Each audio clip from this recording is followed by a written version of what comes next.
تو اسے پیمانہ امروز و فردا سے نہ ناپ، جاویداں پیہم دماں ہر دم جواں ہے زندگی۔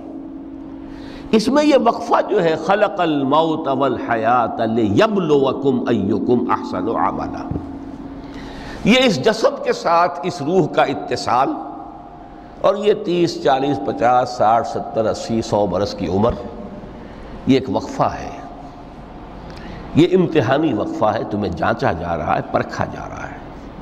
ایکم احسن عملا، اس کو بھی اقبال نے اسی نظم میں خوب بیان کیا ہے کہ قلزم ہستی سے تو ابھرا ہے مانند حباب، اس نیا خانے میں تیرا امتحان ہے زندگی۔ اب اگر تو دو چیزیں انسان پر واضح رہیں، اور نہ صرف واضح رہیں، مستحضر رہیں۔ واضح تو ہو جاتی ہے ایک چیز، پھر آدمی بھول جاتا ہے، تو کوئی فائدہ نہیں دیتا اس کے۔ مستحضر ایک یہ کہ اصل زندگی آخرت کی زندگی ہے، طویل ہے۔ بل توسرون الحیات الدنیا والآخرۃ خیر وابقیٰ کلا بل تحبون العاجلہ وتذرون الآخرہ، تم اس عاجلہ کو پسند کرتے ہو، اس دنیا کی زندگی کو تم ترجیح دیتے ہو، جبکہ آخرت ہے جو باقی رہنے والی ہے، ابدی۔ اگر تو یہ معلوم ہو، جیسا کہ سورہ عنکبوت کی آیت کے حوالے سے میں نے آپ کو آیت سنائی کہ وَمَا هَذِهِ الْحَيَاةُ الدُّنْيَا إِلَّا لَهْوٌ وَلَعِبٌ وَإِنَّ الدَّارَ الْآخِرَةَ لَهِيَ الْحَيَوَانُ لَوْ كَانُوا يَعْلَمُونَ، اصل زندگی جو ہے وہ آخرت کی زندگی ہے، کاش کہ انہیں معلوم ہوتا۔ ایک حقیقت تو یہ معلوم ہو اور مستحضر رہے کہ اصل زندگی آخرت کی زندگی ہے، اور دوسری حقیقت یہ کہ یہ دنیا کی زندگی ایک امتحانی وقفہ ہے۔ قلزم ہستی سے تو ابھرا ہے مانند حباب، اس نیا خانے میں تیرا امتحان ہے زندگی۔ یہ مستحضر رہے تو اس کا نتیجہ کیا نکلے گا؟ انسان دنیا پرست نہیں بنے گا۔ متاع ہے دنیا، برتنے کی چیز ہے۔ وما هذه الحیاۃ الدنیا الا متاع، برتنے کی چیز ہے، برتو اسے۔ اب میں یہاں آپ کو کچھ حدیثیں بھی سنا دینا چاہتا ہوں۔ ایک حدیث میں حضور نے عجیب نقشہ کھینچا ہے، مالی ولی دنیا، لوگوں مجھے تمہاری اس دنیا سے کیا سروکار؟ انما مثلی کراکب استظل تحت شجرۃ ثم راح فترکھا، میری مثال تو اس سوار کسی ہے جو تھوڑی دیر کے لیے کسی درخت کے سائے میں سستانے کے لیے رک جاتا ہے۔ وہ اس درخت کو اپنی منزل نہیں سمجھتا، اپنا گھر نہیں سمجھتا، تھوڑی دیر کا سستانا ہے، پھر وہ اس درخت کو خیر بات کہتا ہے، اپنا راستہ لیتا ہے، اپنی منزل کی طرف رواں ہو جاتا ہے۔ بس اتنا تعلق، منزل یاد رہے۔ چنانچہ ایک دوسری بڑی پیاری حدیث ہے، بہت مختصر بھی ہے، انما الدنیا خلقت لکم وانتم خلقتم للآخرہ، دیکھو یہ دنیا تمہارے لیے بنائی گئی ہے۔ خلق لکم ما فی السماوات و ما فی الارض، قرآن مجید کہتا ہے۔ اس لیے میں نے کہا تھا خلافت ہمیں دینی تھی تو سب کچھ ہمارے لیے بنایا گیا نا، یہ محفل سجائی گئی ہے ہمارے لیے، یہ سب ہمارے لیے بنایا گیا ہے، پورے عالم کو مسخر کیا گیا ہمارے لیے۔ سخر لکم، سورج بھی، چاند بھی، ہر چیز تمہارے لیے مسخر کی گئی ہے۔ انما الدنیا خلقت لکم وانتم خلقتم للآخرہ، لیکن تمہاری تخلیق ہوئی ہے، تمہیں بنایا گیا ہے، تمہیں پیدا کیا آخرت کے لیے۔ یہ منزل یاد رہے، میرا ٹھکانہ وہ ہے، میرا گھر وہ ہے، میری منزل وہ ہے، یہ راہ گزر ہے، یہ سفر ہے، یہ ایک وقفہ ہے، امتحانی وقفہ ہے۔ خلق الموت والحیات لیبلوکم ایکم احسن عملا۔ لیکن اب تیسری حدیث سنیے، اور یہ ہے وہ کہ جو اس دنیا کو، جو میں نے شروع میں کہا تھا، بڑی ٹھوس حقیقت ہے، یہ اللہ کی تخلیق ہے، سنجیدہ تخلیق ہے، ہم نے کوئی کھیل کود کے لیے تو نہیں بنایا ہے۔ ربنا ما خلقت ھذا باطلا، حضور فرماتے ہیں الدنیا مزرعۃ الآخرہ، دنیا آخرت کی کھیتی ہے۔ یہاں بوؤ گے تو وہاں کاٹو گے، یہاں بوؤ گے نہیں تو کاٹو گے کیا خاک؟ اس اعتبار سے غور کیجئے، یہ دنیا اور حیات دنیاوی کا ایک ایک لمحہ ایک بڑی عظیم حقیقت بن کر سامنے آتا ہے۔ ہماری حیات دنیاوی کا ایک ایک لمحہ ابدی ہے پوٹینشلی، کیوں کہ اس میں جو کچھ ہم کما رہے ہیں اس کے نتائج ابدی زندگی پر پھیلے ہوئے ملیں گے۔ تو گویا کہ یہ جو ہے یہ گھڑی محشر کی ہے، طور سے محشر میں ہے، بیشتر غافل عمل کوئی اگر دفتر میں ہے، یہاں کا ایک ایک لمحہ تمہارے لیے بہت قیمتی ہے۔ یہاں بو، محنت کرو، کاشت کرو تاکہ وہاں کاٹ سکو۔ الدنیا مزرعۃ الآخرہ۔ اب دیکھیے یہ جو انداز ہے قرآن کا، وَمَا الْحَيَاةُ الدُّنْيَا إِلَّا مَتَاعُ الْغُرُورِ، جو ہماری گفتگو کا آج عنوان ہے، اس کے دو نتیجے نکلتے ہیں عملاً۔ ایک نتیجہ جو صحیح ہے، جو قرآن نکالنا چاہتا ہے، جس کی طرف اسلام رہنمائی کرتا ہے۔ ایک ہے بالکل منفی نتیجہ جس کی اسلام نفی کرتا ہے۔ وہ منفی نتیجہ کیا ہے؟ دنیا دھوکے کی ٹٹی ہے، چھوڑو گھر گھرستی کو، دفع کرو، رب سے لو لگانی ہے۔ یہ شادی کر کے اور گھر گھرستی کا کھکیڑ مول لینا، کہاں ایک پیٹ کا پالنا، کہاں 10 پیٹ لگ جائے پیچھے، اسی میں آدمی جو ہے گم ہو کر رہ جاتا ہے۔ لہذا گھر گھرستی کو چھوڑو، تجدد کی زندگی گزارو۔ پھر یہ تمدن ہر جگہ شر ہے، برائی ہے، دھوکہ ہے، فریب ہے، جھوٹ ہے، دفع ہو جاؤ، جاؤ کہیں پہاڑوں کی چوٹیوں پر، کہیں غاروں میں، گپھاؤں میں، کہیں جنگلوں میں دھونی روا۔ یہ ہے اس کا ایک منطقی نتیجہ جو نکلا ہے دنیا میں، اور تقریباً تمام مذاہب عالم میں نکلا ہے۔ رہبانیت جس کی جس شد و بد کے ساتھ نفی کی ہے محمد رسول اللہ صلی اللہ علیہ وسلم، لا رہبانیت فی الاسلام، اسلام میں کوئی رہبانیت نہیں، نفی ہے، مکمل نفی، لا رہبانیت فی الاسلام۔ فرمایا کہ النکاح من سنتی، یہ میری سنت ہے، میرا طریقہ ہے، گھر گھرستی کی زندگی اختیار کرنا یہ میری سنت ہے۔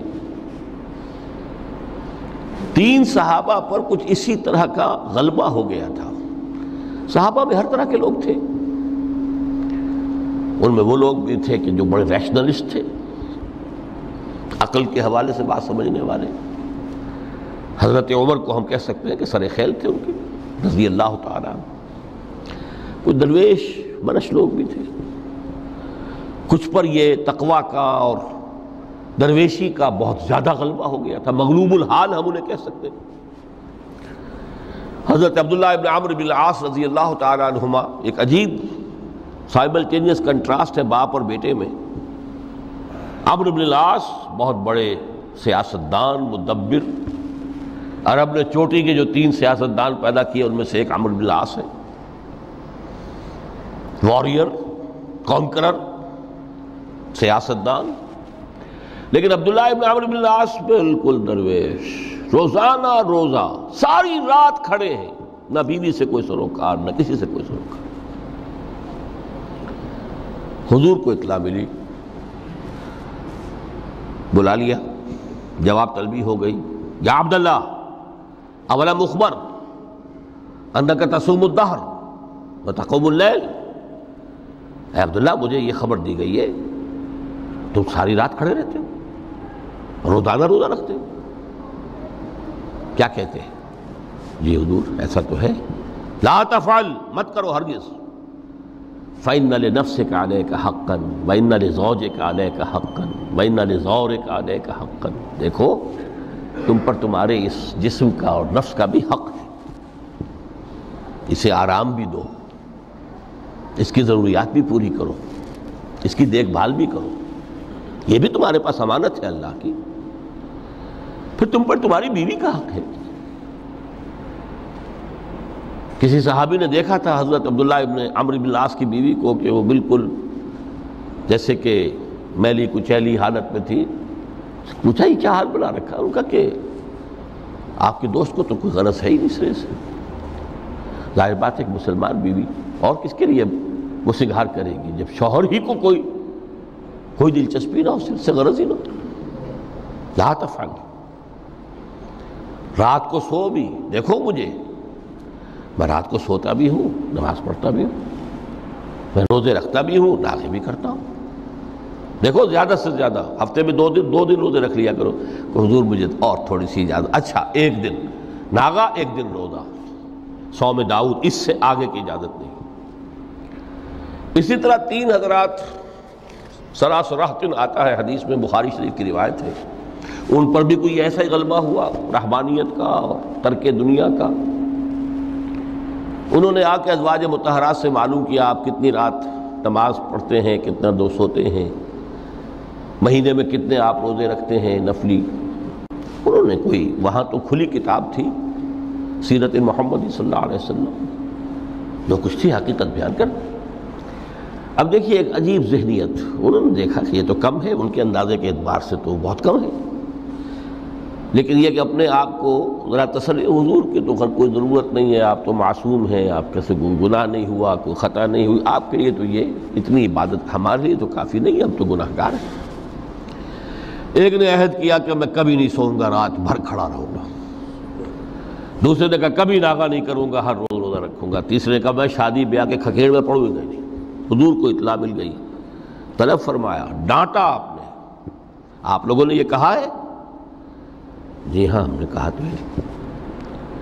واللہ، خدا کی قسم، میں تم میں سب سے بڑھ کر متقی ہوں،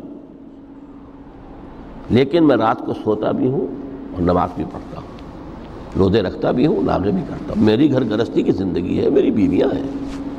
من رغب عن سنتی فلیس منی، یہ ٹکڑا جو جوڑ دیا جاتا ہے نکاح کے خطبے میں اس حدیث کے ٹکڑے کے ساتھ، یہ 2 علیحدہ حدیث ہے بالکل، النکاح من سنتی، اور یہ ٹکڑا اس طویل حدیث کا ہے، من رغب عن سنتی فلیس منی، جو میری سنت کو پسند نہیں کرتا پھر اس کا مجھ سے کوئی تعلق نہیں. یہ تو میں نے احادیث کے حوالے سے آپ کو وہ جو منفی طرز عمل، گریز، دنیا سے تعلق منقطع کرنا، پسپائی، گریز، فرار، اور اس کا نتیجہ کیا نکلتا ہے کہ دنیا پھر شریروں کے لیے رہ گئی، کھیلیں کودیں عیش کریں. جو سلیم الفطرت نیک لوگ تھے وہ تو گئے، لہذا ان کو اب کوئی روک ٹوک کرنے والا ہی نہیں، کوئی پوچھنے تاشنے والا نہیں. ظالم جو چاہے ظلم کریں اور جس طرح چاہیں شریر جو ہے شرارتیں کریں. قرآن مجید میں سورہ حدید اس اعتبار سے نہایت عظیم صورت ہے، نہایت عظیم صورت ہے کہ وہاں یہ آیت بھی بہت ہی شاندار انداز میں آئی ہے، متاع الغرور والی، خاصی طویل آیت بن کر آئی ہے. اور جیسا کہ میں نے عرض کیا 4 جگہ تو حیات دنیاوی کو کہا گیا ہے صرف لہو و لعب یا لعب و لہو،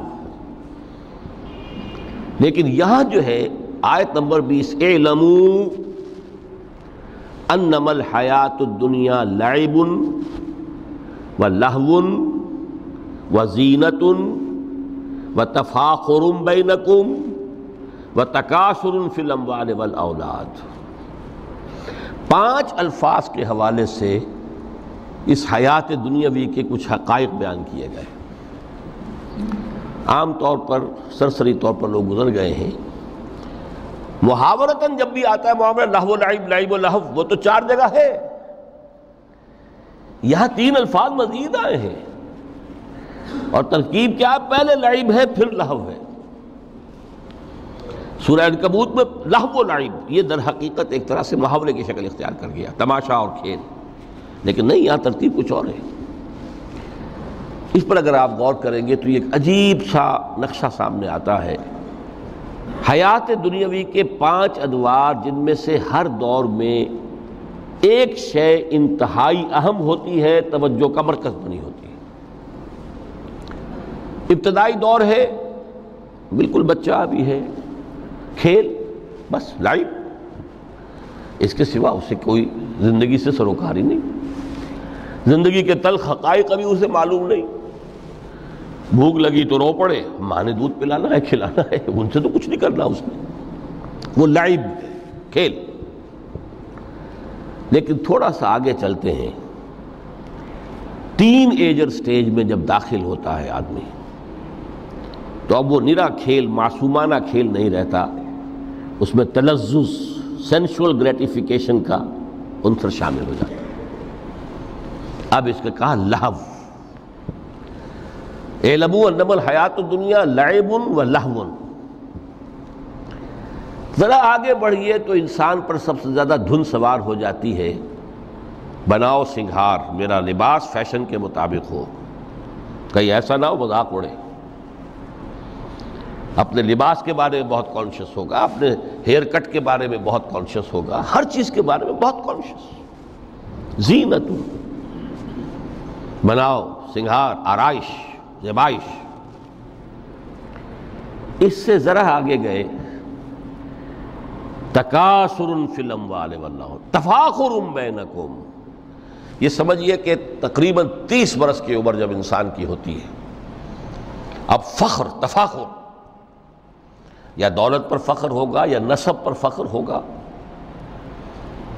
یا اپنی کسی سیاسی حیثیت پر فخر ہوگا، اپنی چودراہٹ پر فخر ہوگا۔ تفاخر بینکم،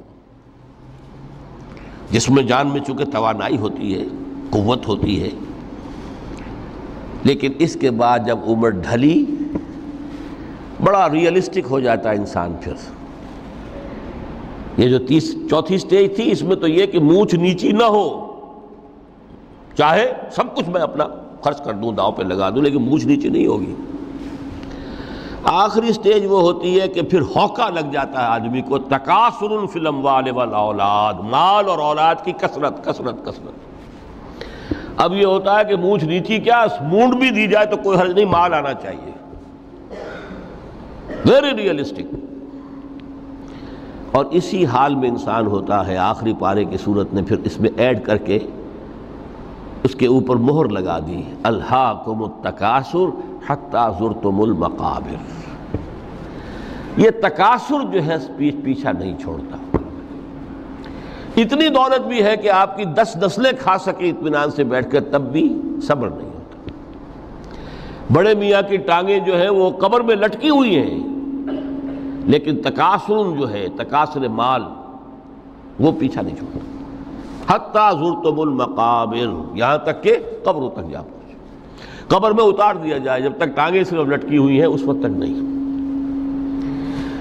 اس کے بعد تشبیہ دی ہے کہ یہ حیات دنیاوی کا جو ایک سائیکل ہے، اعلموا انما الحیات الدنیا لعب و لہو و زینت و تفاخر بینکم و تکاثر فی الاموال والاولاد۔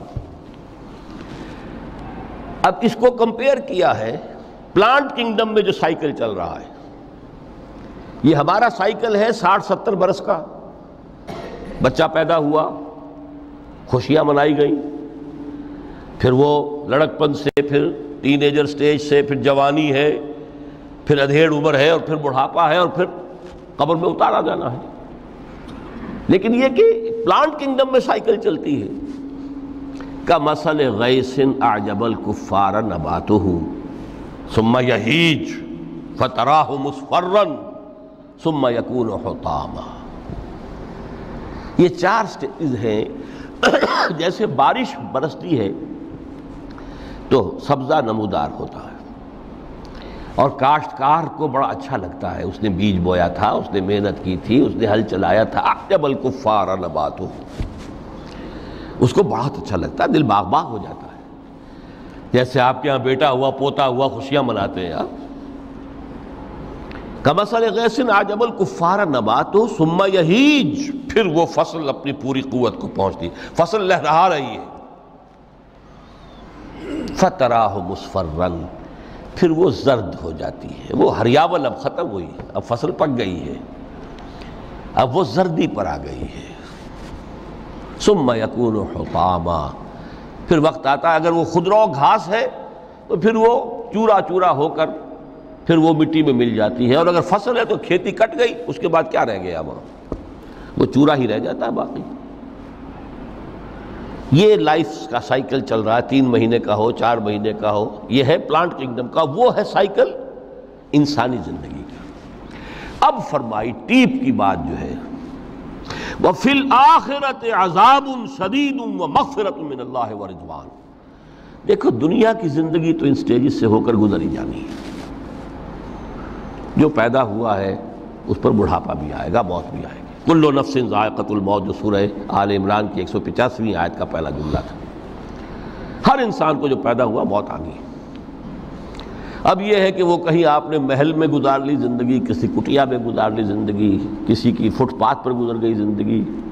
زندگی گزر جاتی ہے، گزرتی ہے، اور ان 5 سٹیجز میں سے ہو کر گزرتی ہے۔ آپ گندی گلیوں میں بچوں کو کھیلتے ہوئے دیکھتے ہیں، وہ بھی کھیل رہے ہوتے ہیں، نالیوں کے پانی کے اندر کھیل رہے ہوتے ہیں، ان کا بھی کھیل ہے، گندے جوہڑ میں کھیل رہے ہوتے ہیں۔ وہ تو ہے زندگی کی وہ سٹیج جو ہے کھیل کی ہے۔ کسی کے پاس بڑے قیمتی کھلونے ہیں، ان سے کھیل رہا ہے، کوئی اس طرح گلی ڈنڈا کھیل رہا ہے یا کچھ اور کھیل رہا ہے، لیکن وہ 5 سٹیجز تو آئیں گی۔ اعلموا انما الحیات الدنیا لعب ولہو وزینۃ وتفاخر بینکم وتکاثر فی الاموال والاولاد کمثل غیث اعجب الکفار نباتہ ثم یہیج فتراہ مصفرا ثم یکون حطاما وفی الآخرۃ عذاب شدید ومغفرۃ من اللہ ورضوان۔ آخرت میں جا کر یہ بائیفرکیشن ہو جانی ہے، یا تو شدید عذاب اور یا اللہ کی مغفرت اور رضا۔ Now the choice is yours، اما شاکرا و اما کفورا، فیصلہ اب تم خود کر لو۔ وما الحیات الدنیا الا متاع الغرور، یہاں بھی آخری الفاظ وہ ہے کہ دنیا کی زندگی دھوکے کے سوا کچھ نہیں۔ کیوں؟ اگر تو دنیا کی زندگی میں گم ہو گئے، جیسے کہ اقبال نے کہا ہے کہ کافر کی یہ پہچان کے آفاق میں گم ہے، اور مومن کی یہ پہچان کہ گم اس میں ہے آفاق۔ دنیا میں رہو، طالب دنیا نہ بنو، طالب عقبہ، طالب آخرہ۔ دنیا میں رہو، برتو، استعمال کرو، تمہارے لیے پیدا کیا گیا، بھائی برتو، متاع ہے، برتنے کی شے ہے۔ ہاں حلال اور حرام کی پابندیاں سامنے رکھو، باقی برتو۔ مطلوب یہ نہ ہو، مقصود یہ نہ ہو، مطلوب آخرہ ہو۔ انما الدنیا خلقت لکم وانتم خلقتم للآخرہ۔ منزل وہ رہے، مستحضر رہے، سامنے رہے کہ میں تو اجنبی ہوں، یہاں یہ میرا وطن نہیں ہے۔ الدنیا سجن المومن و جنت الکافر۔ جیسے کسی پرندے کو کسی پنجرے میں بند کر دیا گیا ہو، اس طرح ہمیں اس دنیا میں بھیج دیا گیا، اللہ کی مرضی ہے، اس نے بھیجا ہے۔ جب تک وہ چاہتا ہم رہیں گے یہاں، لیکن ہمارا دل یہاں نہیں لگے گا۔ بازار سے گزرا ہوں، خریدار نہیں ہوں، طالب دنیا نہ ہو، تب تو یہ کوئی دھوکے کا سودا نہیں، وطن نہیں، بالکل نہیں۔ حضور نے خود فرمایا مجھے تمہاری اس دنیا میں سے فلاں فلاں چیزیں بہت پسند ہیں، اور کس قدر ریئلسٹک ہیں۔ آپ نے عورتوں کے بارے میں فرمایا مجھے اس دنیا سے پسند ہے عورت۔ کوئی تصنع اور کوئی بھی تکلف اور کوئی خلاف فطرت بات نہیں کی محمد رسول اللہ صلی اللہ علیہ وسلم۔ آنکھوں کی ٹھنڈک میری نماز میں ہے، مجھے خوشبو پسند ہے، عورت کی طرف بھی آپ کا رجحان تھا۔ قرآن مجید میں آتا ہے نا، اے نبی اب کوئی اور نکاح آپ نہیں کریں گے، وَلَوْ أَعْجَبَتْكَ حُسْنُهُنَّ، چاہے ان کا حسن جو ہے وہ آپ کو اچھا لگے، اب اجازت نہیں ہے مزید، بس فل سٹاپ، جتنے نکاح ہو چکے۔ تو یہ دنیا کو حضور نے صلی اللہ علیہ وسلم دنیا پر سوار رہو، دنیا کو اپنے اوپر سوار نہ ہونے دو، بس بات صرف یہ ہے۔ کافر کی یہ پہچان کہ آفاق میں گم ہے۔ اسی لیے سورہ کہف کا ایک مرکزی مضمون ہے، پہلے رکوع میں بات آتی ہے اِنَّا جَعَلْنَا مَا عَلَى الْأَرْضِ زِینَةً لَهَا لِنَبْلُوَهُمْ أَيُّهُمْ أَحْسَنُ عَمَلًا۔ ہم نے اس دنیا پر جو کچھ ہے، یہ اسکائی اسکریپرز بن گئے ہمارے زمانے میں، اور یہ شاندار بلڈنگز ہیں، اور یہ کچھ ہے، ہم نے زینت اور زیبائش اور آرائش بنا دیا ہے تاکہ آزمائیں۔ انہی کے حسن کا شکار ہو جاتے ہو اور ان کے پرستار بن کر رہ جاتے ہو۔ رخ روشن کے آگے شمع رکھ کر وہ یہ کہتے ہیں، ادھر جاتا ہے دیکھیں یا ادھر پروانہ آتا ہے، پھر بھی اللہ ہی کے عاشق بنے رہو، اللہ ہی سے محبت کرو تو کامیاب ہو گئے۔ دنیا کو برتو. اگر دنیا یہ عروس ہزار داماد جو ہے اگر کہیں یہ محبوبہ بن گئی تو گئے، ختم. اچھا دیکھیے اس سورہ حدید میں اب یہ دنیا کی حقیقت کو اس طرح بیان کر کے دو نتیجے جو اس سے نکلتے ہیں ان کو علیحدہ علیحدہ بیان کر دیا. ایک نتیجہ جو میں بیان کر چکا، رہبانیت، ترک دنیا، اس کی نفی کرتے ہوئے فرمایا وَلَقَدْ أَرْسَلْنَا نُوحًا وَإِبْرَاهِيمَ وَجَعَلْنَا فِي ذُرِّيَّتِهِمَا النُّبُوَّةَ وَالْكِتَابَ فَمِنْهُمْ مُهْتَدٍ وَكَثِيرٌ مِّنْهُمْ فَاسِقُونَ ثُمَّ قَفَّيْنَا عَلَىٰ آثَارِهِمْ بِرُسُلِنَا وَقَفَّيْنَا بِعِيسَى ابْنِ مَرْيَمَ وَآتَيْنَاهُ الْإِنْجِيلَ وَجَعَلْنَا فِي قُلُوبِ الَّذِينَ اتَّبَعُوهُ رَأْفَةً وَرَحْمَةً وَرَهْبَانِيَّةً ابْتَدَعُوهَا مَا كَتَبْنَاهَا عَلَيْهِمْ. اصل مضمون یہ تھا جس کے لیے تمہید اتنی لمبی باندھی. ہم نے نوح کو بھیجا، ابراہیم کو بھیجا، ان کی اولاد میں ہی نبوت اور کتاب رکھ دی، پھر ان کے نقش قدم پر ہم نے اٹھایا عیسیٰ ابن مریم کو، انہیں انجیل دی، اور جو لوگ ان پر ایمان لائے ان کے دلوں میں رحمت اور رافت کے جذبات پیدا کر دیے، انسانی ہمدردی. حضرت عیسیٰ کا جو اپنا مزاج تھا ظاہر بات ہے کہ آپ کے حواریین اور آپ پر ایمان لانے والوں میں اسی کا ایک عکس پیدا ہونا تھا، لہذا وہ ایک خاص کیفیت. لیکن فرمایا ایک شے کو انہوں نے بدعت کے طور پر ایجاد کر لیا، وَرَهْبَانِيَّةً ابْتَدَعُوهَا مَا كَتَبْنَاهَا عَلَيْهِمْ. رہبانیت کی انہوں نے بدعت ایجاد کر لی، یہ انہوں نے کی ہے، ہم نے یہ ان پر فرض نہیں کی تھی. یہ ہے وہ منفی نتیجہ. گریز، خانقاہوں میں جا کر بیٹھ جاؤ، موناسٹسزم، تجرد کی زندگی گزارو. نتیجہ اس کا کیا نکلتا ہے کہ بظاہر راہب اور راہبائیں رہ رہی ہیں اور رہ رہے ہیں، اور اندر جو حرام کاری کے بازار چل رہے ہیں، اور تہخانوں کے اندر حرامی بچوں کی قبروں کی قبرستان بنے. ہسٹری آف کرسچین موناسٹسزم پر کتابیں پڑھ لیجیے، خود انہوں نے اپنے سارے جو ہیں بخیے ادھیڑ کر خود رکھ دیے. یہ رہبانیت، یہ اسلام کا راستہ نہیں ہے. احادیث کے حوالے سے میں آپ کے سامنے پہلے بیان کر چکا ہوں. میں بعد میں تھوڑا سا عرض کروں گا کہ ہمارے ہاں بھی یہ رسم کیوں آئی اور کیسے آئی. الحمدللہ اس درجے میں نہیں آئی جس درجے میں کہ کرسچینٹی میں آئی ہے، الحمدللہ ثم الحمدللہ، لیکن کسی درجے میں اگر آئی ہے تو کیوں آئی ہے یہ میں بعد میں عرض کروں گا. لیکن اس کا مل حیات الدنیا الا متاع الغرور کا دوسرا نتیجہ کیا ہے؟ پہلا نتیجہ تھا گریز کا، پسپائی کا، فرار کا، معاشرے سے نکل بھاگنے کا، تاکہ معاشرے میں اشرار کھل کھیلیں، جو چاہیں کریں. ایک راستہ یہ ہے، ترک دنیا کے معنی ہیں ترک لذات دنیاوی، آسائشوں کو ترک کرنا. سختیاں جھیلنا کس لیے؟ تاکہ دنیا سے ظلم کا خاتمہ ہو، باطل کا تختہ الٹ دیا جائے، ظلم کا استیصال. ظاہر بات ہے ظالم آسانی سے ظلم نہیں چھوڑے گا، ایکسپلائٹر واعظ و نصیحت سے اپنے ایکسپلائٹیشن سے باز نہیں آئے گا. شاذ ہوتے ہیں اس طبقے کے اندر بھی یقیناً کچھ سلیم الفطرت لوگ ہوتے ہیں، جیسے طبقہ اشرافیہ سے تھے حضرت ابو بکر رضی اللہ تعالیٰ عنہ، سلیم الفطرت انسان تھے. وہ کوئی غلاموں کے طبقے سے تو نہیں تھے، کوئی فقراء کے مساکین کے طبقے میں سے نہیں تھے، اونچے طبقے میں سے تھے. عشرہ مبشرہ اکثر و بیشتر اس طبقے سے تھے.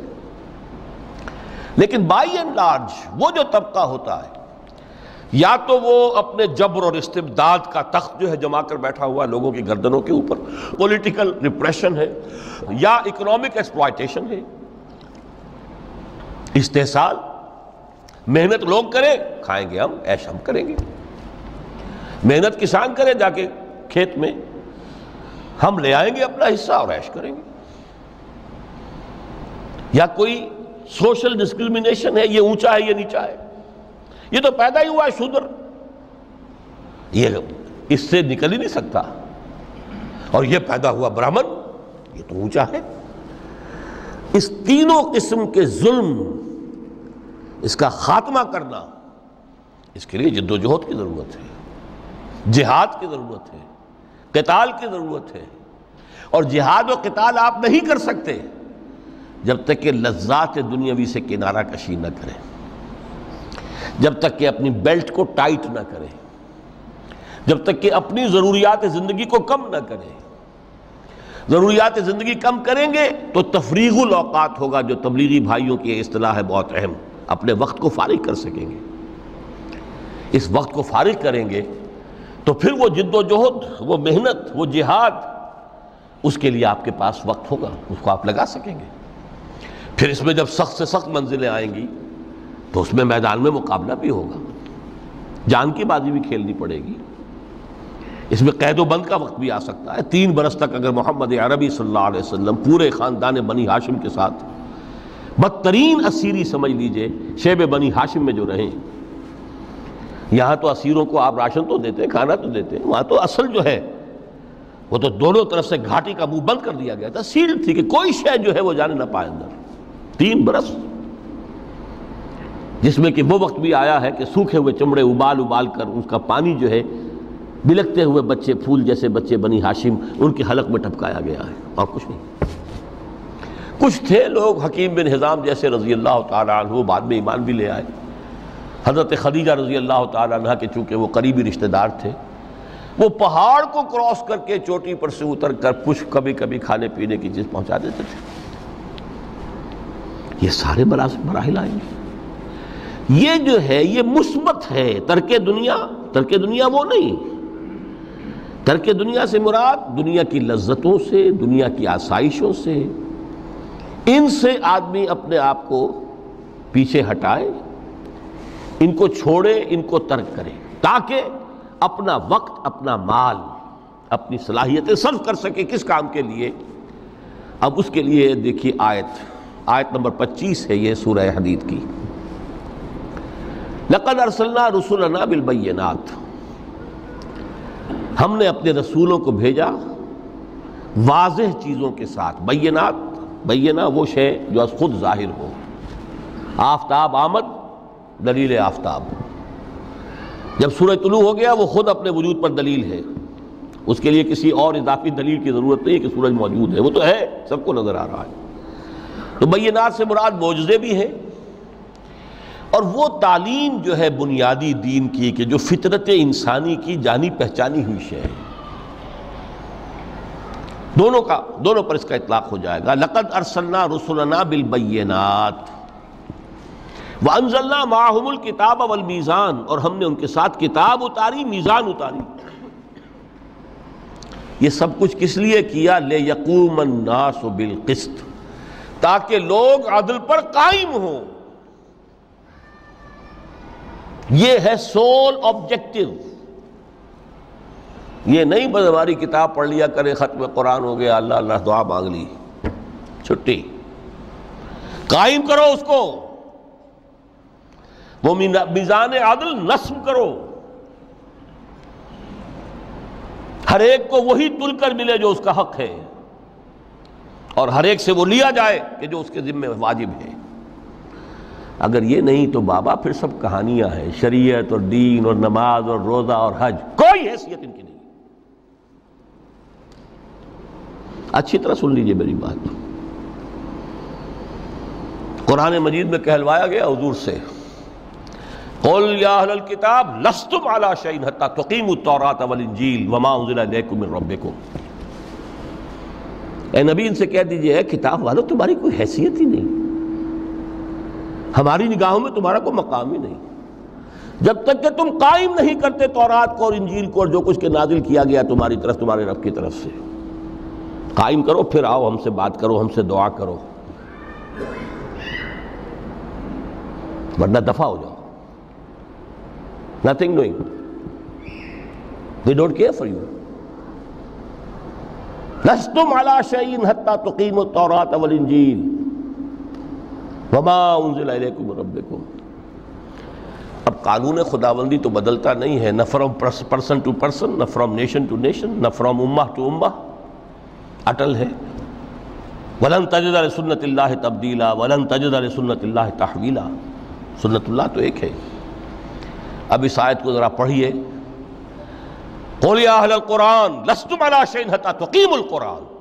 وما انزل الیکم من ربکم، کہہ دو اے محمد کہ اے قرآن والو تمہاری کوئی حیثیت نہیں ہے ہمارے سامنے جب تک کہ تم قرآن کو قائم نہیں کرو۔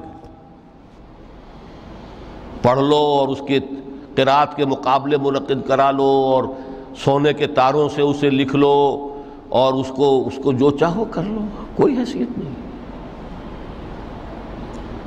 قائم کرو اس قرآن کو، اس کے نظام کو، اس کے قانون کو، جو حضرت ابوبکر نے فرمایا تھا، پہلا خطبہ جو دیا ہے آپ نے بیعت خلافت کے بعد، تم میں ہر قوی میرے نزدیک ضعیف ہوگا جب تک کہ اس سے حق وصول نہ کر لوں، اور ہر ضعیف قوی ہوگا جب تک کہ اسے اس کا حق دلا نہ دوں۔ سورہ شورى میں حضور سے کہلوایا گیا قل وَأُمِرْتُ لِأَعْدِلَ بَيْنَكُمْ، مجھے یہ حکم ہوا ہے کہ میں تمہارے مابین عدل قائم کروں۔ میں واعظ بن کر نہیں آیا، میں بدھ مت کے بھکشو بنانے کے لیے نہیں آیا تمہیں۔ ہاں انقلابی عمل میں ایک مرحلہ آتا ہے، بدھ مت کے بھکشو بننا پڑتا ہے کچھ عرصے کے لیے، تیاری کا مرحلہ، وہ میں ابھی بعد میں ذرا بیان کر دوں گا، لیکن مستقل نہیں ہے یہ بدھ مت کے بھکشو۔ یہ بدماش جس طرح چاہیں کھل کھیلیں، ظالم جس طرح چاہیں لوگوں پر ظلم کرتے رہیں، تشدد اور جبر کا جس طرح سے چاہے معاملہ کریں، استحصالی نظام جس طرح ہوتا ہے چلتا رہے۔ شاہ ولی اللہ دہلوی رحمۃ اللہ علیہ کے الفاظ میں، انسانوں کی عظیم اکثریت ڈھور ڈنگر بن جائے، صبح سے لے کے شام تک کمر توڑ دینے والی مشقت کے بعد بمشکل 2 وقت کی روٹی ملتی ہو، اس کا کبھی خیال اسے اللہ کا آئے گا؟ کبھی اللہ سے لو لگا سکے گا؟ دنیا نے تیری یاد سے بیگانہ کر دیا تو اس سے بھی دل فریب ہے غم روزگار کے۔ اس لیے حضور نے فرمایا کاد الفقر ان یکون کفرا، یہ فقر جو ہے یہ تو انسان کو کفر تک پہنچا دیتا ہے۔ عدل قائم کرو۔ تو دیکھیے یہ آیت انتہائی گمبھیر آیت ہے قرآن مجید کی سورہ حدید کی، جس طرح وہ آیت متاع الغرور والی جس شان کے ساتھ سورہ حدید میں آئی ہے، اعلموا انما الحیات الدنیا لعب ولہو وزینۃ وتفاخر بینکم وتکاثر فی الاموال والاولاد کمثل غیث اعجب الکفار نباتہ ثم یہیج فتراہ مصفرا ثم یکون حطاما وفی الآخرۃ عذاب شدید ومغفرۃ من اللہ ورضوان وما الحیات الدنیا الا متاع الغرور۔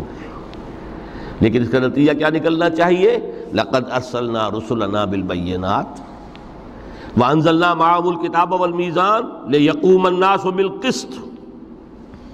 Now prepare for the shock۔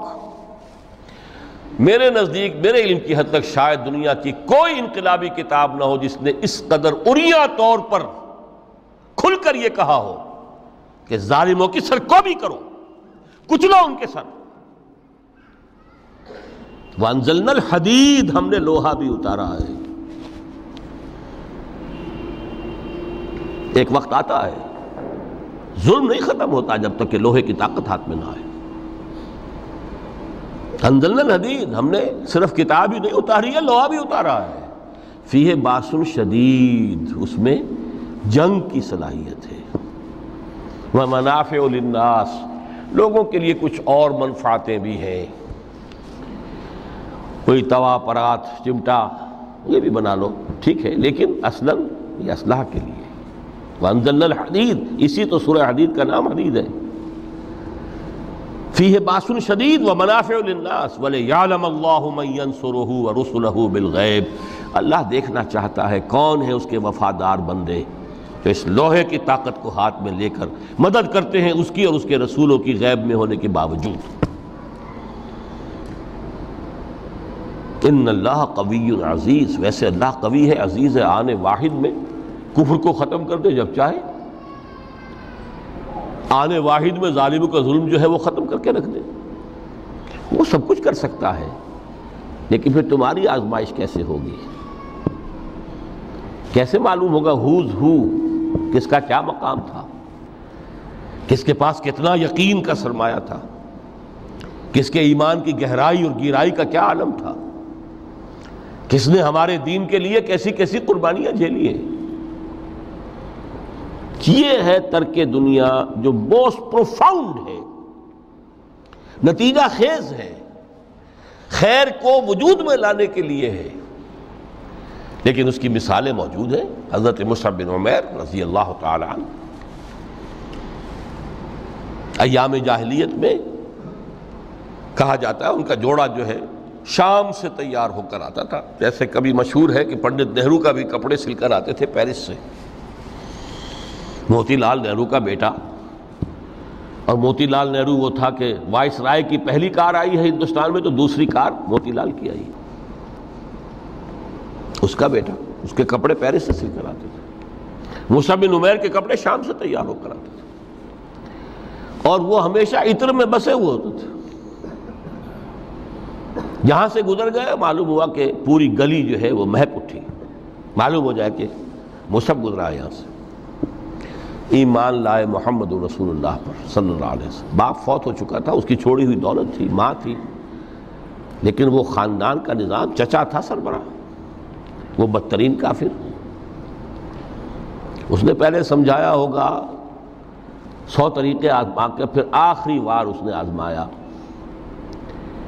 کہ جس دولت کے اوپر تم عیش کر رہے ہو یہ تمہارے مشرک باپ کی دولت ہے، نکل جاؤ گھر سے۔ انہوں نے سمجھا تھا جیسے سورہ صافات میں آتا ہے فَأَرَادُوا بِهِ كَيْدًا فَجَعَلْنَاهُمُ الْأَسْفَلِينَ۔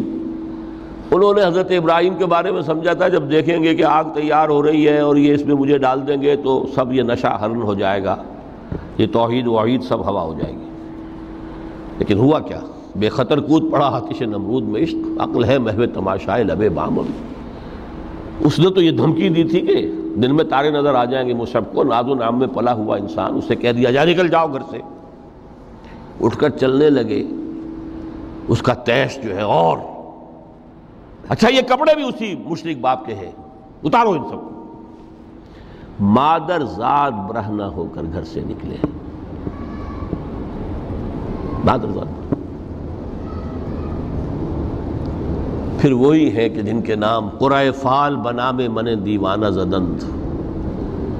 جب بیعت عقبہ اولیٰ ہوئی ہے، لوگوں نے کہا کہ ہمیں کوئی مقری دیجئے قرآن پڑھانے والا جو ہمیں قرآن پڑھائے۔ حضور نے فرمایا جاؤ مصعب۔ وہ مصعب وہاں جا کر مدینے میں المقری بن گئے، جا المقری، وہ آ رہا پڑھانے والا۔ اور 1 سال کی محنت، دعوت اور تبلیغ اور قرآن کے پڑھانے کے نتیجے میں اگلے سال 75 افراد لا کر حضور کی جھولی میں ڈال دی۔ یہ مصعب ہے۔ شہادت ہوئی ہے غزوہ بدر میں۔ ایک مرتبہ اس سے پہلے کا واقعہ بھی ہے کہ حضور مسجد میں تشریف فرما تھے، سامنے سے حضرت مصعب گزرے، ایک پھٹا ہوا سا کمبل جسم کے گرد لپیٹا ہوا تھا۔ حضور کی آنکھوں میں آنسو آ گئے۔ از کجا تاب کجا، یہ دیوانہ جو ہے اللہ کا اور رسول کا اور دین کا کہاں سے کہاں پہنچا ہے۔ غزوہ احد میں علم ان کے ہاتھ میں ہے، جس ہاتھ میں علم ہے وار پڑا، کٹ گیا، دوسرے سے پکڑا، اس کو بھی کٹ گیا، پھر دونوں جتنے بچ گئے تھے حصے ان سے سنبھالا، پھر شہید ہو گئے۔ جسم پر صرف ایک چادر تھی، اوپر سے جسم ننگا تھا، صرف ستر کے لیے چادر۔ دفن کرنے لگے تو مسئلہ ہی پیش آ گیا کہ چونکہ شہید کے تو کفن جو ہے اس کا اپنا جو بھی لباس پہنا ہو شہادت کے وقت، حضور سے کہا گیا کہ حضور مصعب کی چادر تو اتنی چھوٹی ہے کہ سر ڈھانپتے ہیں تو پیر کھل جاتے ہیں، پیر ڈھانپتے ہیں تو سر کھل جاتا ہے۔ فرمایا سر کو چادر سے ڈھانپ دو اور پیروں پر اذخر گھاس لا کر ڈال دو، یہ آخری لباس نصیب ہوا ہے۔